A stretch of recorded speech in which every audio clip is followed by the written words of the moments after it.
Assalamualaikum warahmatullahi wabarakatuh. Pada sore hari ini, tepatnya pada tanggal 25 Oktober 2021, menjelang Muktamar NU ke-34 di Provinsi Lampung, kami dari tim pembuatan buku melakukan roadshow dalam rangka praproduksi buku NU Lampung. Dan pada hari ini kami berada di Kabupaten Tulang Bawang Barat untuk menggali informasi terkait perkembangan dan pembentukan serta visi misi organisasi Nahdlatul Ulama yang kita kenal sebagai organisasi terbesar di Indonesia. Namun apa sebenarnya dan seperti apa kondisinya yang real yang bisa kita gali pada edisi khusus praproduksi buku NU dari Kabupaten Tulang Bawang Barat. Bersama saya sudah hadir beliau Bapak Kiai Nur Hadi Al-Hafidh, pimpinan Pondok Pesantren Nurul Quran, yang hari ini diamanahi oleh Nahdien Kabupaten Tulang Bawang Barat untuk memimpin NU Tulang Bawang sebagai Ketua Tanfidiyah Kabupaten Tulang Bawang Barat. Itu langsung saja kami sapa. Assalamualaikum Pak Yai. Waalaikumsalam warahmatullahi wabarakatuh. Kenalkan, kami dari tim Buku Lampung ingin mengetahui sejauh mana kondisi real yang ada di Kabupaten Tulang Bawang Barat ini mengenai perkembangan Nahdlatul Ulama. Namun sebelumnya Pak Yai, izin kami membuka masker dulu. Pak Yai sudah vaksin Pak Yai? Sudah. Alhamdulillah sudah boleh vaksin 2 kali. Ya, kita boleh melepas ini, tetap jaga jarak. Selanjutnya kita akan ngobrol santai tentang ke-NU-an yang ada di Kabupaten Tulang Bawang Barat. Pak Yai bisa ceritakan Pak Yai kondisi Nahdlatul Ulama yang ada di Kabupaten Tulang Bawang Barat ini. Monggo. Baik, assalamualaikum warahmatullahi wabarakatuh. Yang pertama terkait kondisi tentang Nahdlatul Ulama di Kabupaten Tulang Bawang Barat pada saat ini selama kepemimpinan kami. Alhamdulillah dari jajaran pengurus sudah mulai bergerak dan sudah bergerak, sudah selalu turba. Kemudian kita akan sosialisasi tentang keorganisasian Nahdlatul Ulama, bagaimana organisasi Nahdlatul Ulama ini yang sebenarnya, kemudian langkah apa ke depan yang harus kita lakukan. Itu sudah kita sampaikan program-program kepada seluruh jajaran pengurus yang ada di tingkat MWC, Majelis Wakil Cabang, maupun tingkat ranting, kemudian antar ranting, bersama dengan banom-banom, yang mana kita selalu beberapa kali mengadakan rapat sosialisasi, koordinasi untuk demi kemajuan NU Kabupaten Tulang Bawang Barat. Baik, secara struktural Pak Yai, Tulang Bawang Barat ini resmi memiliki cabang yang disahkan oleh PBNU sejak kapan Pak Yai? Sementara ini kita ini adalah yang kedua selaku Ketua Tanfidiyah, yang mana pertama 10 tahun sebelum kita ini dipimpin oleh Pak Haji Sugito AS selama 10 tahun. Kemudian saya baru sekitar masuk 2 tahun setengah ini ya, 2 tahun setengah ini kita menjadi Ketua Tanfidiyah. Jadi periode 2019 sampai 2024. Ya. Iya, berarti tinggal berapa tahun lagi akan berakhir masa kepemimpinan di periode ini. Pak Yai bisa ceritakan kenapa latar belakang ngurusin NU hari ini? Ya, yang pertama, masa jabatan kita ini tinggal sekitar 2 tahun setengah lagi ya, 2024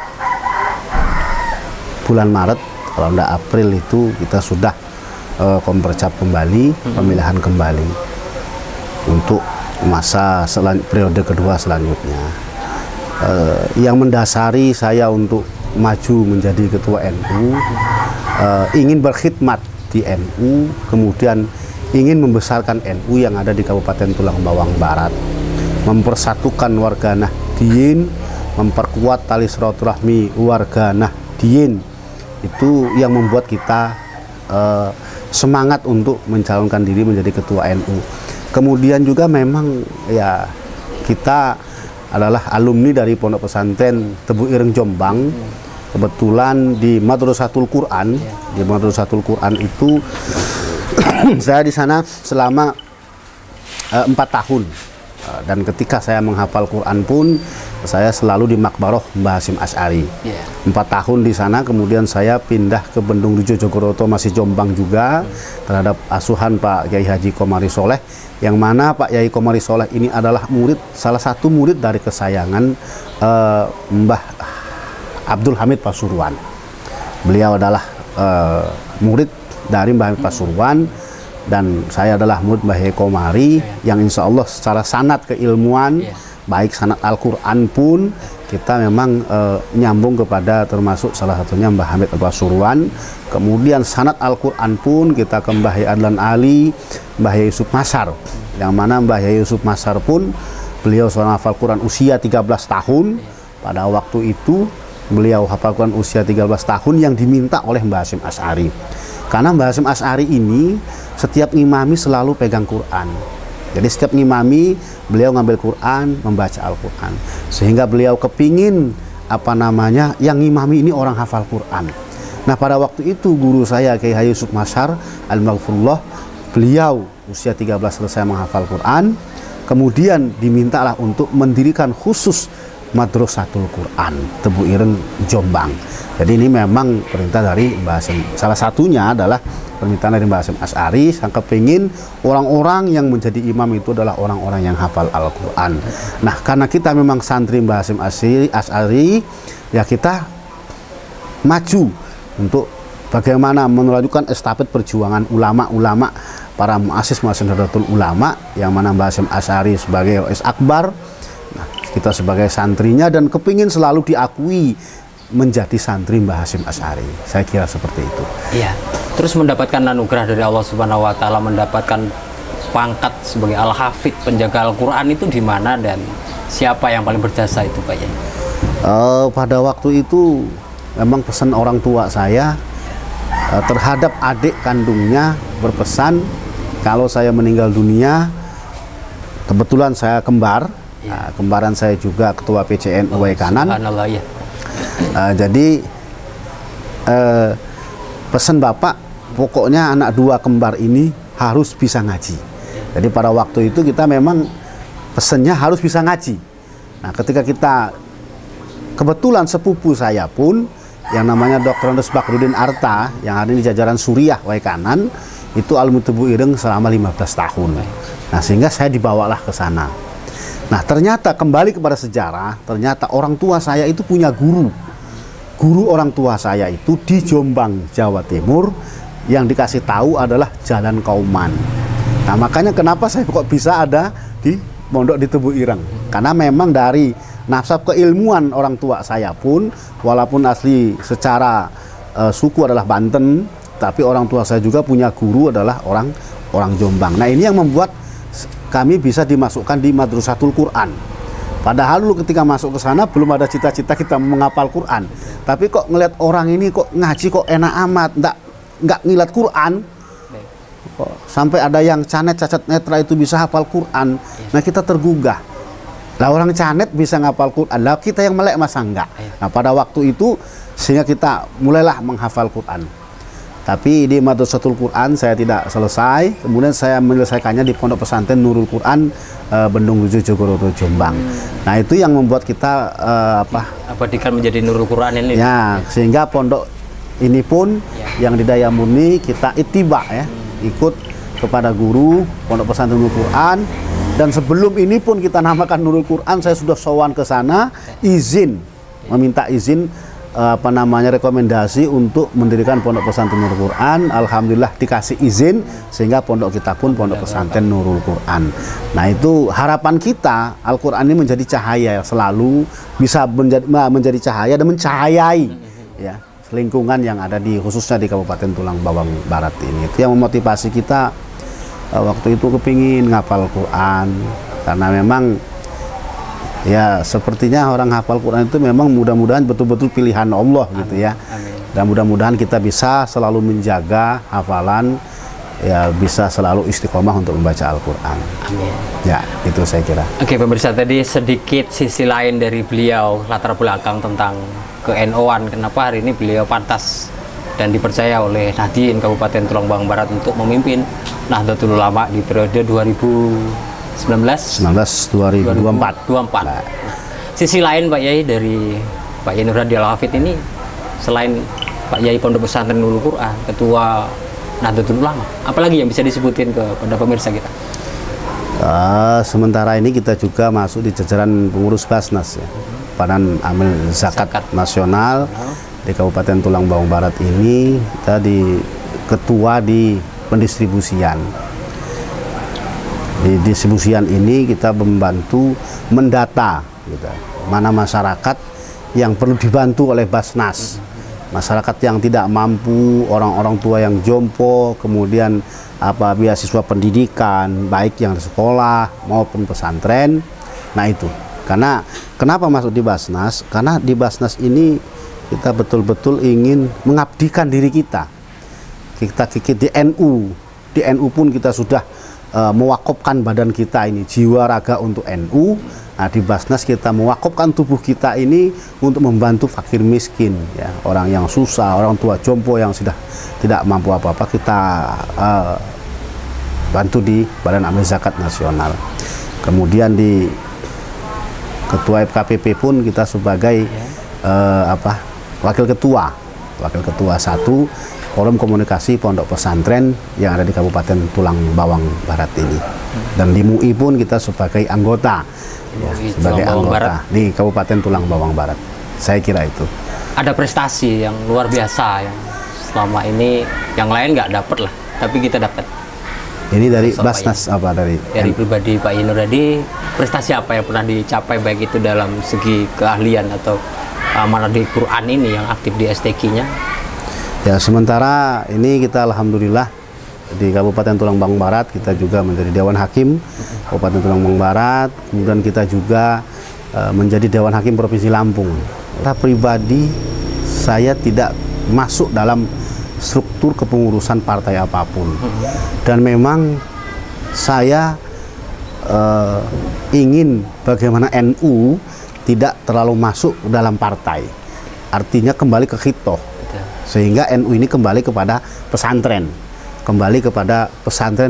karena asalnya NU adalah dari pesantren, karena Nahdlatul Ulama itu kebangkitan ulama, dan ulama NU itu mesti punya pesantren.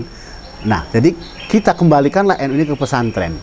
Kalau masalah urusan politik ikut partai manapun, kita tidak pernah ikut. Saya ini partainya misalnya Demokrat atau PDI atau PKB, kita tidak masuk dalam jalan itu. Justru kita sebagai ketua Tanfid menarik diri, tidak masuk dalam ranah seperti itu. Karena apa? Benar-benar kita ingin ngurusi umat, bagaimana ingin memajukan NU-nya ini dulu. NU tanda kutip ya, kan ada namanya NU struktural atau jamiah atau jamaah. Ya. Itu seperti apa dalam hal politik untuk pembagiannya dan tupoksinya? Iya, pembagian dalam kita ini kan ada NU yang struktural, ada NU yang kultural, atau jamaah atau jamiyah. Nah, di jamaah kita ini banyak betul saudara-saudara kita yang memang secara amaliyah itu ya amaliyahnya NU, amaliyahnya ya Nahdlatul Ulama. Nah, secara amaliyahnya, tetapi secara politiknya terhadap pilihan terhadap partai mereka terbagi-bagi. Nah ini yang ke depan bagaimana kita menyatukan ini memang berat, tapi untuk menyadarkan ini mengajak bersama-sama untuk menyatukan suara. Nah nanti ke depan kita akan buat sebuah komitmen lah dengan mereka. Kemudian di struktural atau di jam'iyah hanya Nahdlatul Ulama ini beberapa pengurus, yang mana di NU ini ada pengurus Suriah, kemudian Suriah, jajaran Suriah, Katib Suriah, kemudian Tanfidiyah, ada wakil ketua ini yang membidangi bidang pertanian, lembaga, LPPNU, dan semua sudah kita bentuk lembaga yang ada di Nahdlatul Ulama Kabupaten Tulang Bawang Barat ini. Sebanyak 18 lembaga ya, 18 lembaga sudah kita bentuk, yang mana yang fokus hari ini adalah kita bagaimana lembaga perekonomian, lembaga pertanian, kemudian lembaga dakwah LTN ya kan, kemudian lembaga takmir masjid. Nah, bagaimana ini kita ajak mereka untuk selalu bergerak membuat program. Bagaimana LTM punya program LPM Ma'arif. Nah, hari ini NU Tubaba sudah mendapatkan 2 titik tempat tanah wakaf ya, yang untuk diserahkan ke NU. Kemudian kami dari Tanpid menyerahkan ke LPM untuk lembaga pendidikan Ma'arif ini untuk mengelola tempat itu. Nah, insya Allah kemarin pun alhamdulillah dari LPN NU Kabupaten Tulang Bawang Barat silaturahmi kepada LPM NU Provinsi Lampung, yang mana belajar bagaimana mengelola LPM pendidikan Ma'arif Nahdlatul Ulama di Tulang Bawang Barat ini. Kita melihat tempat yang lain banyak sudah SD Ma'arif ya, MI Ma'arif ataupun TPA Ma'arif, NU punya NU. Nah, hari ini pun di sini bagaimana kita membuat itu. Nah, sehingga kemarin alhamdulillah sudah sowan LPM kita ke LPM Ma'arif Provinsi Lampung dan diterima oleh mereka, dan alhamdulillah sudah banyak program ke depan, dan ada sekitar 2 hektar tanah pun yang akan diwakafkan ke Nahdlatul Ulama nanti untuk perkembangan ke depannya. Jadi sudah beberapa yang sudah kita usahakan untuk kemajuan pendidikan melalui lembaga pendidikan Ma'arif. Di ekonomi ya, kita punya usaha, kita punya koperasi. Kita sudah buat koperasi usaha Berkah Nusantara, dan ini sudah selesai, tinggal nunggu akta notaris. Dan kemarin pun kita sudah mengadakan TOT. Jadi untuk koperasi ini sudah kita adakan TOT. Selesai TOT, maka kami akan turun kepada setiap masing-masing MWC untuk mengadakan sosialisasi tentang koperasi sekaligus pendataan anggota. Berapa anggota yang bisa kita kumpulkan? Karena koperasi kita bukan koperasi simpan pinjam, tapi koperasi usaha yang nanti setiap akhir tahun kita dapat ada hasil. Nah, ini dalam rangka untuk meningkatkan ekonomi pengurus ya dari hasil koperasi. Kemudian dari segi pertanian, kita juga sudah mencoba di NU Kabupaten Tulang Bawang Barat ini, LPPNU, kita sudah mengembangkan sebuah produksi pupuk herbal, pertanian herbal yang ada di depan kita ini. Ini baik pemirsa, ini tadi saya tanya-tanya dari tadi apa yang dimaksud. Kami datang di Suguin ini ada logo NU. Ini saya pikir minuman, namun sebelum berani saya minum, saya ingin tanya-tanya apa yang sebenarnya ini. Kenapa ada di depan kami, dan mohon dijelaskan ini apa maksudnya Pak. Baik, ini pupuk NU di herbal pertanian yang mana ini Berkah NU, Berkah NU, dan inilah produksi LPPNU, dan ini hanya untuk kalangan sendiri. Artinya hanya untuk warga Nahdien. Jadi mana pengurus warga Nahdien yang membutuhkan pupuk ini, maka ini diperbolehkan. Dan ini sudah kita aplikasi di Gunung Agung, pengurus Gunung Agung, kemudian pengurus Pancamarga, Batu Putih, kemudian di Tumi Jajar sendiri, ini sudah. Karena makanya di sini tulisannya Nu Insek, Nahdlatul Ulama Insek. Nah, yang ini untuk pemberantas hama. Dan alhamdulillah hasilnya sangat bagus ini. Mas Sobirin sudah aplikasi dan hasil pertumbuhan. Kemudian ada ini yang besar pembenah tanah. Jadi pembenah tanah itu setelah dibajak, kalau dia dikasih teletong bahasanya itu, kotoran sapi masih panas, ditanam maka mati. Tetapi kalau pakai pembenah tanah kita, teletong itu tai sapi masih panas, kita semprot dengan pembenah tanah, kita tanam maka tidak akan mati.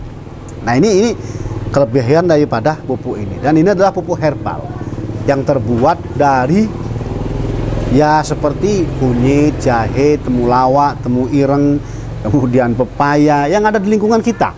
Nah, ini bisa kita buat, dan ini diproduksi oleh LPPNU Tubaba yang kita serahkan kepada lembaga pengembangan pertanian Nahdlatul Ulama di Kabupaten Tulang Bawang Barat. Dan ini sudah kita pasarkan, sudah kita coba pun di Udang. Di Udang itu di Depasina, ya alhamdulillah hasilnya sudah demplot bagus. Pertumbuhannya semua bagus.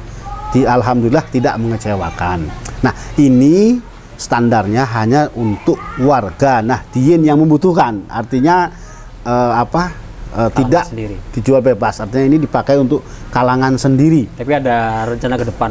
Ya, rencana ke depan kita akan melegalitaskan. Ya. Nah, jadi melegalitaskan ini, kalau ini sudah legal, dia sudah ada stempelnya dari BPOM ataupun ini, dan ini sudah di di lab oleh Unila, sudah oleh Profesor Dr.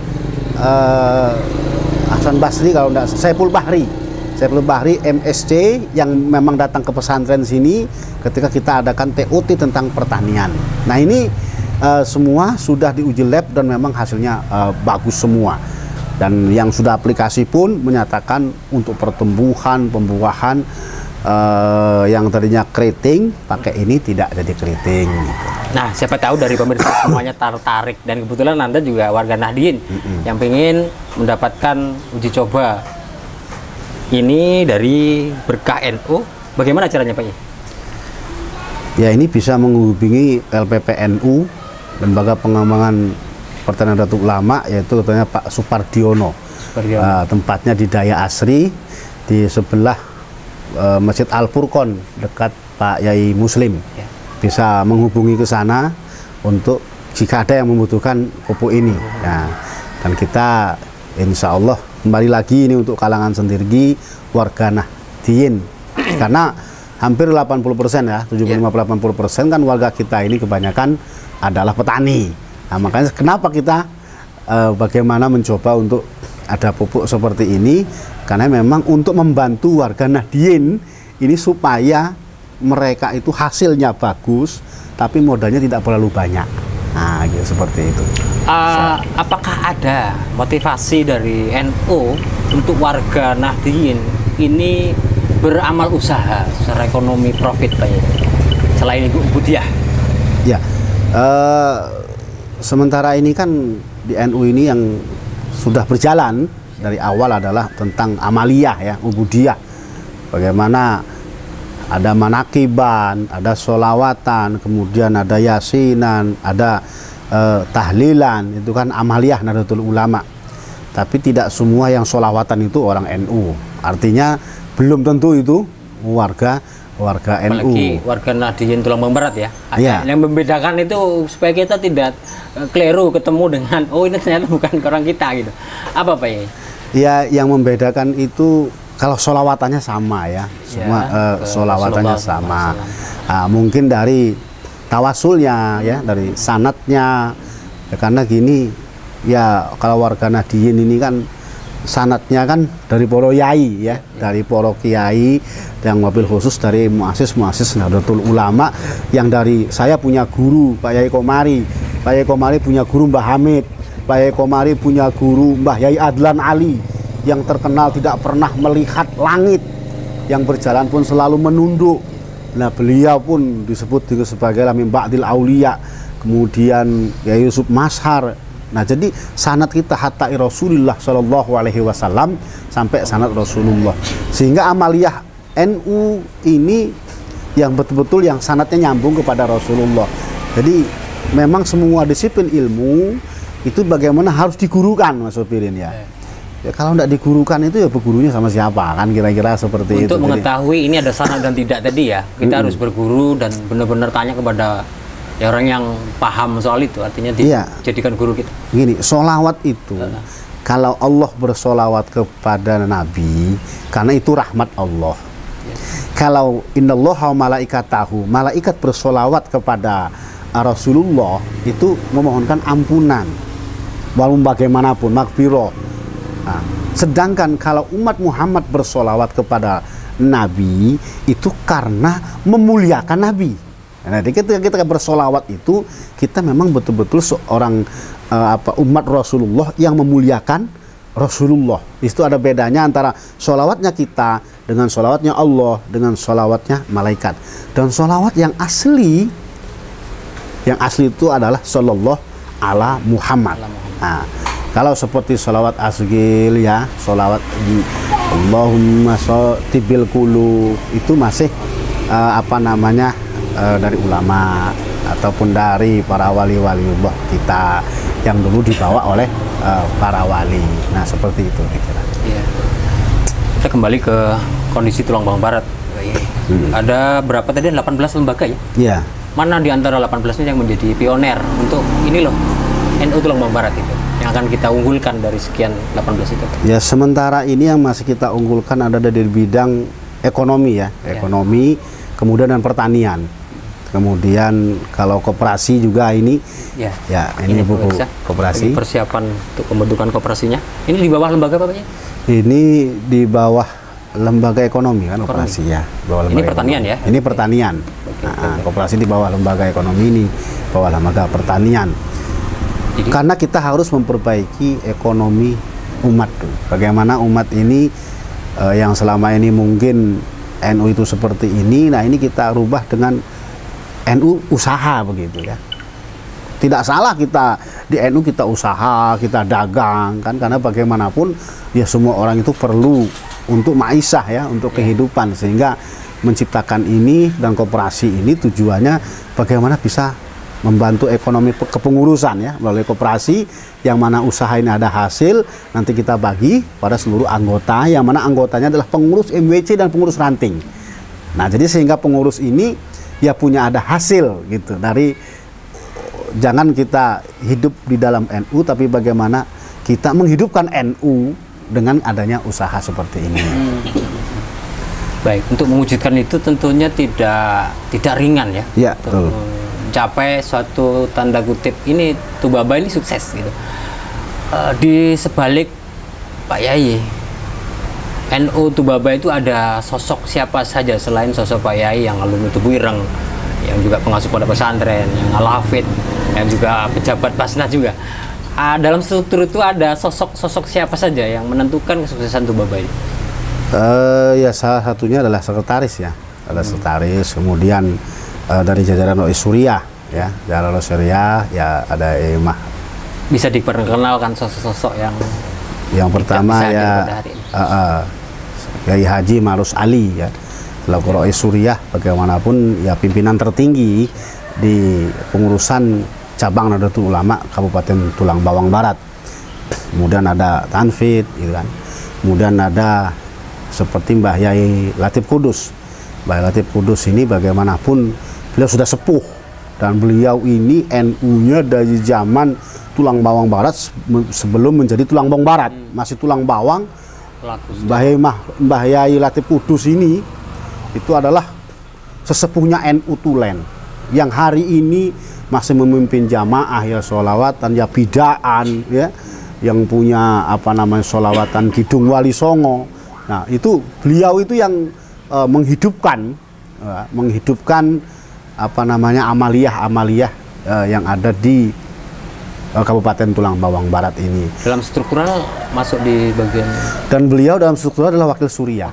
Wakil Suriah 1. Jadi setelah Mbah Yai Marus Ali, kemudian Mbah Yai Latif Kudus, kemudian Kiai Haji Turi Abdul Karim, kemudian di Wahyudin Thohir yang beliau juga alumni Tebu Ireng, kemudian apa namanya Kiai Abdul Haris ya, kemudian ada Kiai yang lainnya masih banyak lagi itu karena jajaran Suriah. Kemudian ada Katib Suriah ya, Katib Suriah Sosaifuddin, ada Gus Maksum, ada Gus Toha, yang mana Gus Toha ini juga orangnya sangat semangat di NU. Gus Maksum semangat, semua semangat di NU. Ini kawan-kawan yang mengembangkan apa namanya amaliyah ya, amaliyah yang ada di struktur pengurus cabang Nahdlatul Ulama Kabupaten Tulang Bawang Barat ini.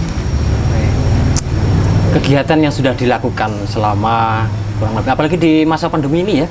Kita 2009 baru mau berangkat sedikit, 2020 sudah pandemi.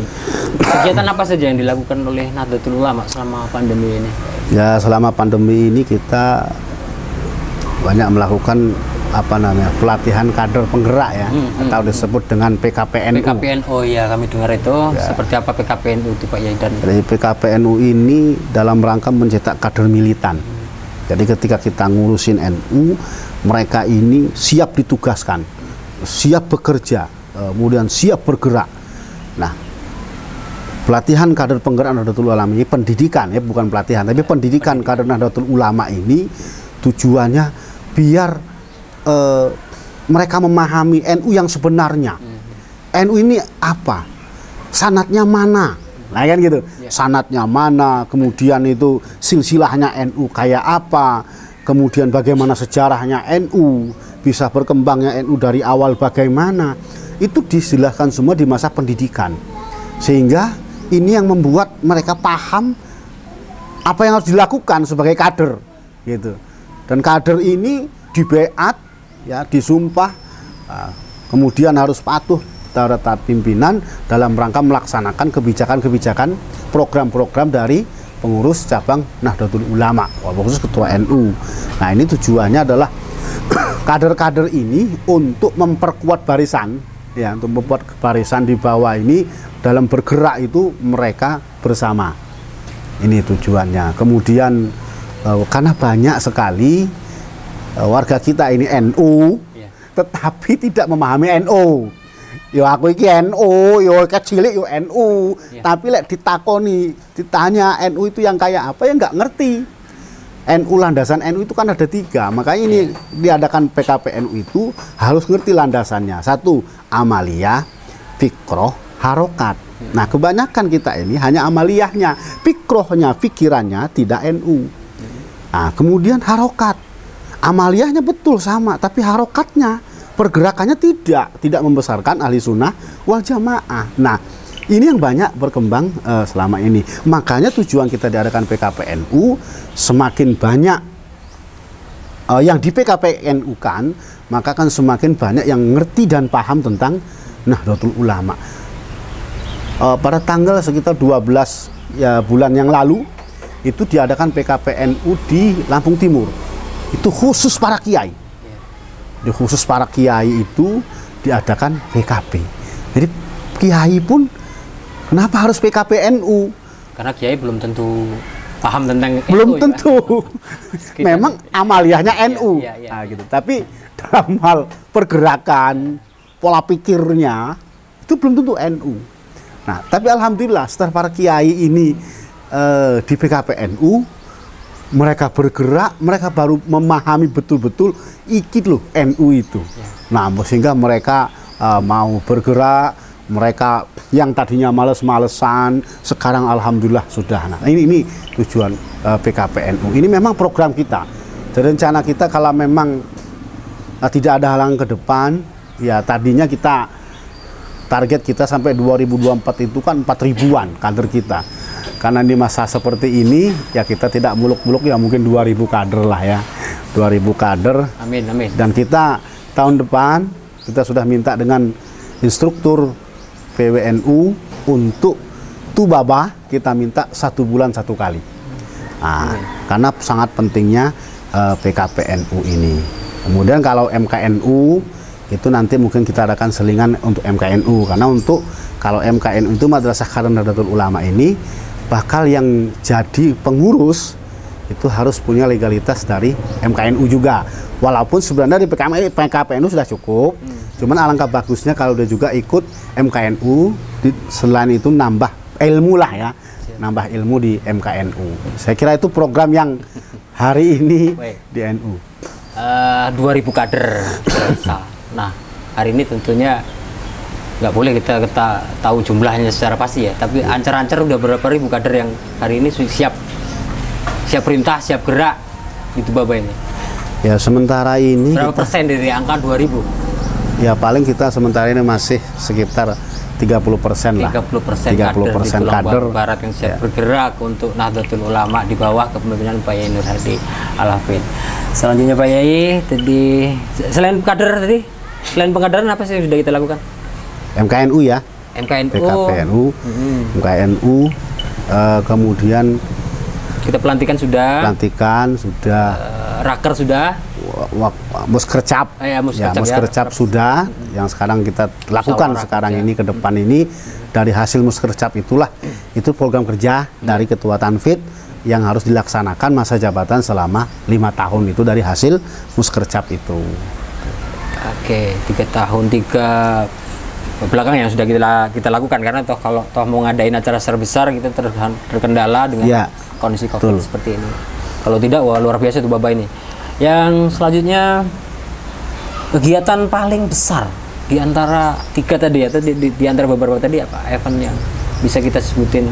Ini paling kita selama kepemimpinan Pak Yai. Setiap tahun kan kita ada HSN ya, ada HSN ya, alhamdulillah setiap tahun kita peringati. Setiap tahun kita peringati, dan HSN ini Hari Santri Nasional. Artinya yang punya hajat santri. Nah, tetapi bagaimanapun kita NU ini ada kepemimpinan lain di pemimpin daerah. Ada bupati, kemudian ada Kementerian Agama. Nah, sehingga HSN ini kita kerjasama. Jadi kerjasama dengan bupati, kemudian Kementerian Agama. Karena bagaimanapun dari Kementerian Agama pun banyak santri yang mereka pun ya notabene ya pesantren kan gitu. Nah, kemudian kita event besar ini kita adakan karena ini masa pandemi, kita hanya upacara, kita adakan lomba ya kan, kita adakan lomba hadroh. Justru kalau yang sebelum-sebelum event-event kita itu kan lebih meriah karena tidak masa pandemi. Nah, ini alhamdulillah Bupati pun menyetujui, artinya bahwasanya kita HSN ini kerjasama dengan ya Bupati, pemerintah daerah, yang kemarin pun Pak Asisten ya, Asisten 1 hadir, Pak Haji Rosidi ya, Pak Haji Rosidi hadir, kemudian wakil dari Bupati, kemudian dari Kementerian Agama pun hadir, karena memang kita kerjasama. Tetap yang mengadakan ini adalah santri, gitu. Tetap santri, tetapi ya santri ini bagaimanapun harus ada kerjasama dengan yang lain. Kita tidak bisa melaksanakan sesuatu berdiri dengan sendiri. Bisa, tetapi kita ini masih tinggal di sebuah daerah yang punya pemimpin seperti bupati, seperti Kementerian Agama. Nah, ini harus kita kerjasama dengan sounding dengan mereka. Nah, justru NU sounding dengan mereka ini berarti NU ini bisa dikatakan kerjasama ya dengan Pemda ataupun dengan Kementerian Agama. Artinya tidak NU berdiri sendiri gitu. Bodo amat dengan bupati, dengan Pemda. Ini HSN gitu ya, bukan HSNU, bukan kan? HSNU kan? Bukan HSNU. Ya, bukan. Tapi HS nasional. Nasional, gitu. Ya. Bagaimana penerapannya di sini, Pak Yai? Ya, penerapan di sini makanya kita bersonding dengan semua komponen ya. Semua komponen, karena ini ya tadi itu bukan HSNU. Ini HSN, Hari Santri Nasional. Di situ banyak warna, banyak. Jadi santri itu juga ada yang di Pemda. Iya, iya. Santri juga ada yang di Kemenak. Dia dulu nyantri kemudian jadi pegawai Kemenak. Kan itu. Contoh seperti Raja Maludin. Itu pegawai agama honorer. Dulu santri. Dan beliau adalah Kori. Nah, santri beliau kan. Nah, jadi makanya disebut HS nasional itu ya tidak harus karena ketua NU ini harus kita NU kayak gitu kan. Apalagi Muassis bilang bahwa siapa makalah beliau kalau toh siapa yang ngurusin NU maka itu santrinya. Artinya ya, semua umur, semua kalangan. Ya semua kalangan ya, siapapun itu yang artinya ngurusin NU ya adalah dicatat sebagai murid dari Mbah Hasyim Asy'ari. 2002 2003, 2004, jadi 2 tahun setengah lah. 2 tahun setengah. 2 tahun setengah lagi. Baik, di sisa jabatan struktural di pengurus NU ini apa saja agenda ke depan yang harus dikejar nih cepat 3 tahun setelah selesai? Yang harus dikejar adalah ya pembentukan ranting-ranting SKSK yang mati. Ada berapa ranting kita Pak ya? Kita ini sekitar 103 ranting ya. 103 ranting. Kemudian MWC SK-nya mati. MWC di tingkat kecamatan. Di tingkat kecamatan ini SK-nya kita hidupkan lagi. Ada berapa di sini kalau Pak? MWC-nya ada 9. Ada 9. Ada 9 MWC. Ya. Lembaga sudah kita semua. Lembaga sudah semua kita bentuk. Banom-banom pun baik itu Muslimat, Patayat, Ansor, ya. Pagar Nusa, termasuk apa ya? IPNU, PPNU yang hari ini terus pelantikan. Kemudian Ansor pun terus PKD ya kan, kemudian PKD, kemudian Diklat SAR, semua ini sekarang digalakkan.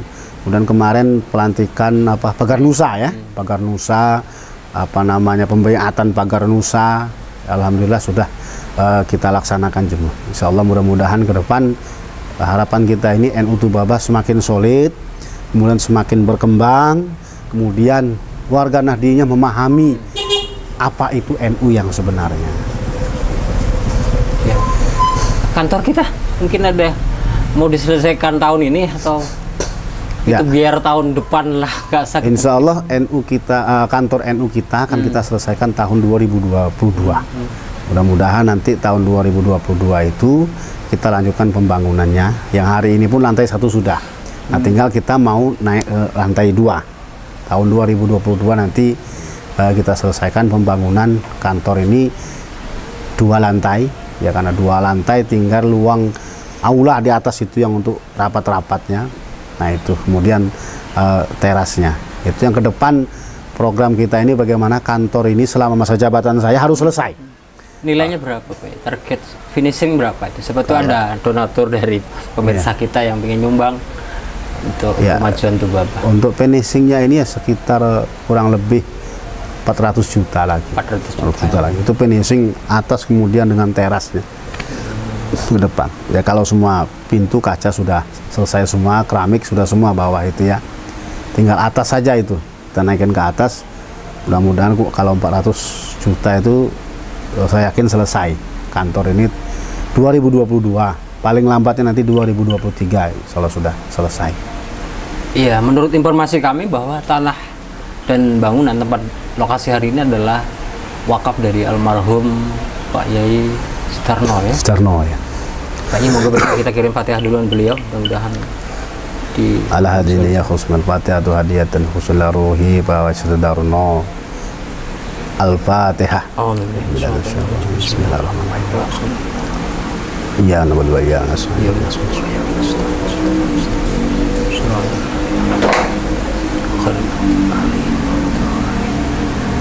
Baik, berkah seperti pupuk kita cair kita. Ya.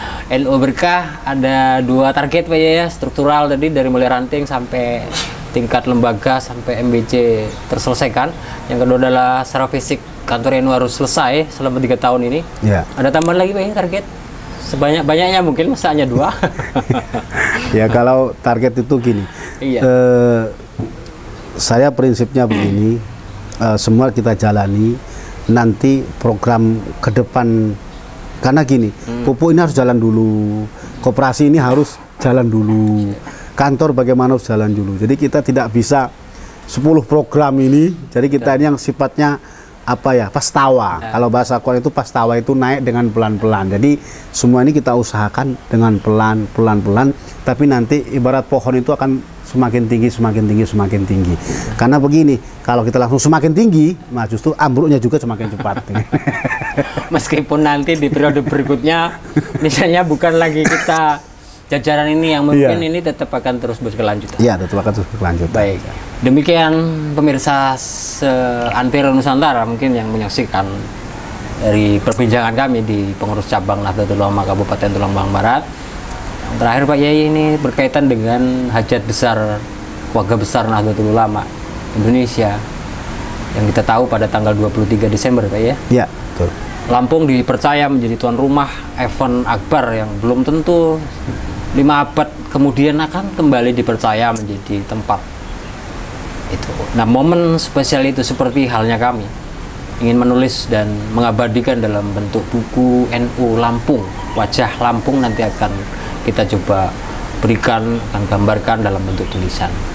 Kami ingin tahu juga apa nih harapan selaku mewakili warga Nahdlatul Ulama di Kabupaten Tulang Bang Barat dari Pak Yai dengan adanya event muktamar yang luar biasa, insya Allah akan dilaksanakan tahun ini.